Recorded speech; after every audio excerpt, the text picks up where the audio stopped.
All right, excited today. We're doing, as you can see, we got a different background, mixing things up today. And I'm really excited about our topic today because instead of listening to one call today, we're actually going to listen to 20,000 calls. So you're definitely going to need a snack. It's going to be a marathon.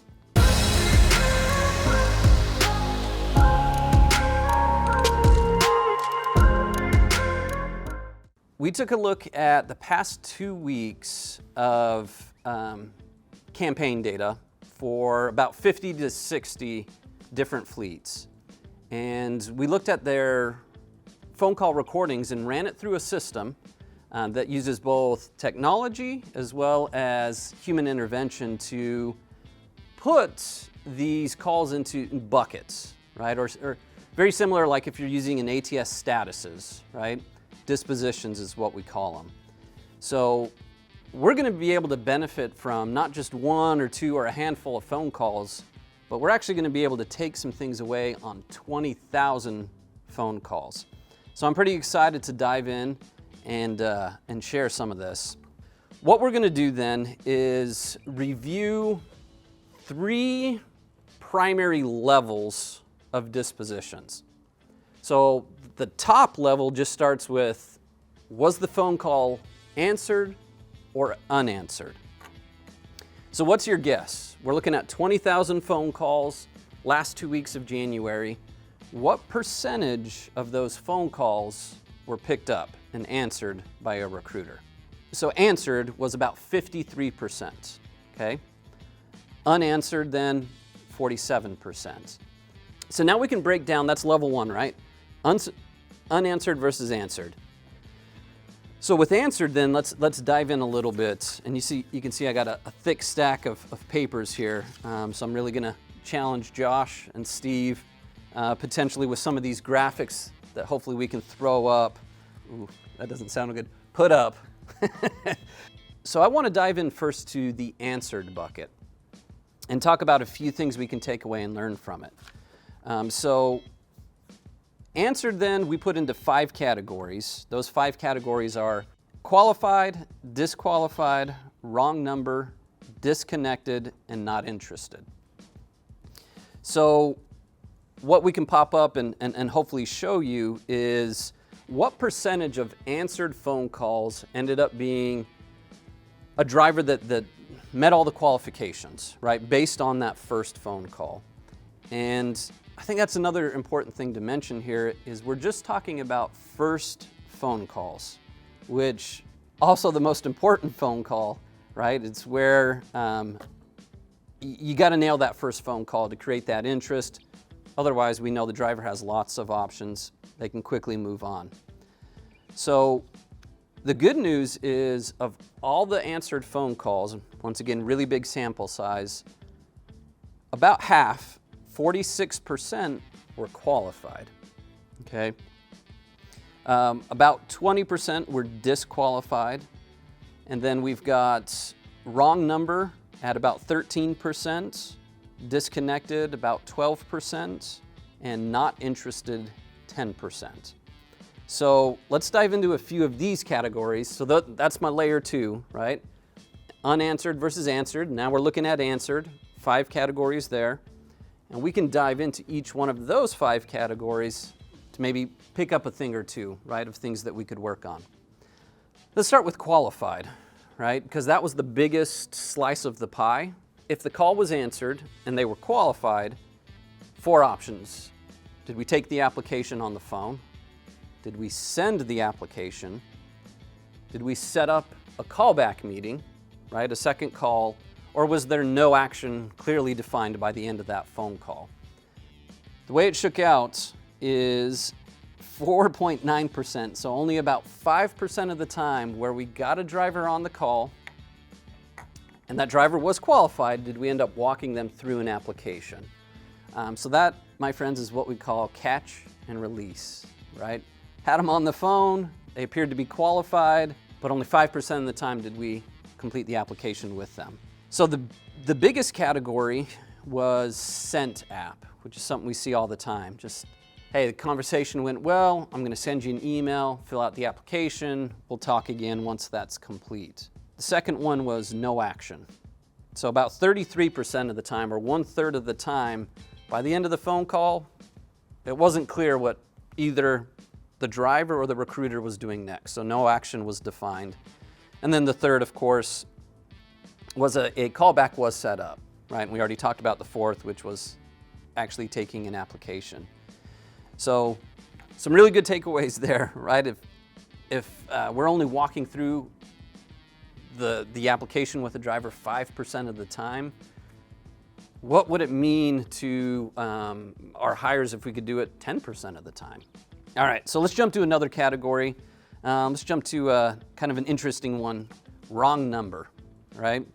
So wrong number was about 13% of all calls that were answered were determined to be the wrong number.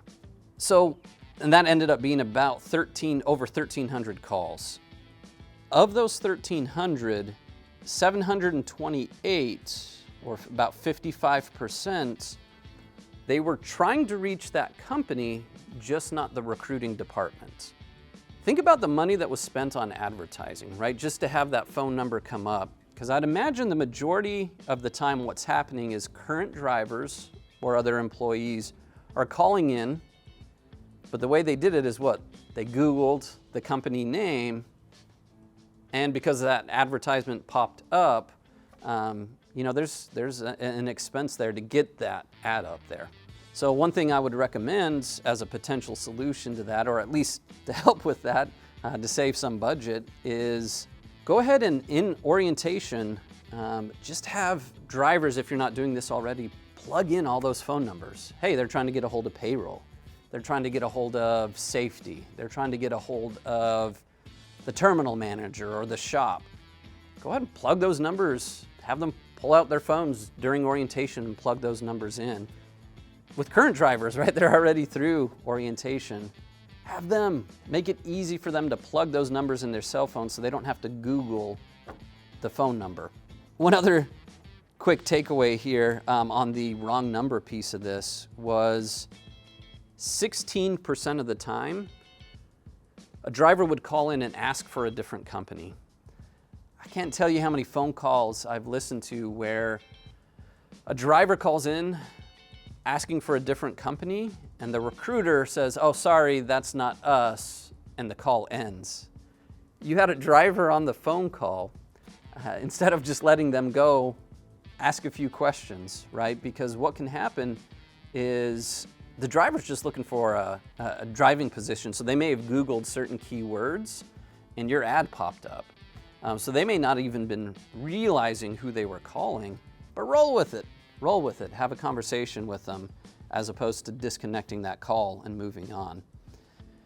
Disqualified, I think that's a really, another really good category to keep track of is if we're answering the phone call and it ends up that that driver's not qualified for that position, makes sense to track what the reasoning is, right? Which you may already be doing in your ATS. The number one reason why a driver was disqualified, which was 36% of the time, was experience. The driver just didn't have enough experience. The number two reason was their CDL status. Okay, and that could mean a lot of different things. But when you combine those two categories, that means 50% of the time, a driver's being disqualified because of probably not enough experience or something with their CDL status that could potentially be fixed over time. The third one, just to give the top three for disqualification, was out of area. So knowing this, with whoever you're working with on your lead generation, that gives you an opportunity to say, hey, what can we do to tighten up where we're targeting drivers? Some really quick, easy tips that by paying attention to things like this can make a huge difference in your overall budget and efficiency. The last category I want to touch on with these answered phone calls is not interested. Ooh, another one where we can learn a lot of really good things, right? So not interested represented at 10, I think I put a double ED on there, represented. 10% of the time when we answer the phone call, the driver's not interested for whatever reason. But this begins to capture those reasons. And the number one reason by far was the route being offered. So just having that information handy, maybe there's things we could do, and it's worth discussing internally as a team to see if there might be other options that could be presented or over time developed with those routes. I know we often think it's probably pay, but pay surprisingly ended up being fourth on the list at only 9% of the time. A driver said they weren't interested because of the pay. So that's represented right there, 53% of all calls answered. And some of the quick tips and tricks of paying attention to these things can help us really improve our process. All right, so let's have a couple quick takeaways on the unanswered side. So 2 big reasons why categories for unanswered calls were disconnected. So the driver disconnected before anybody ever picked up, or it reached voicemail. So disconnected was 61% of the time and voicemail 39% of the time. One thing that I thought was pretty interesting here is when the driver is disconnecting before ever speaking with someone, one potential thing you could review, because that represented, this represents 23% of those calls, is they disconnected once the IVR or the voice recording the voice menu started. Maybe the voice menu is too long.